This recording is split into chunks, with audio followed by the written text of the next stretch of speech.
దేవుని ఆత్మ మీలో నివసించి ఉన్న ఎడల మీరు ఆత్మ స్వభావము గలవారే గాని శరీర స్వభావము కలవారు కారు.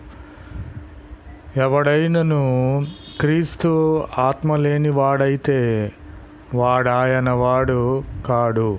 Praise the lord. ప్రభునామమునకు స్తోత్రములు కలుగునుగాక.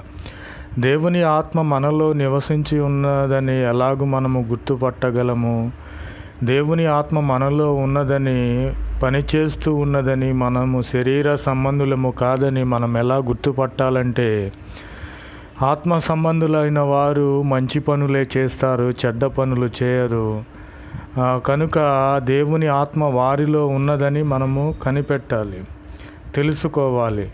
కాబట్టి మనము దేవుని ఆత్మ చేత ఎందరైతే నడిపింపబడుచున్నామో వారందరూ దేవుని కుమారులై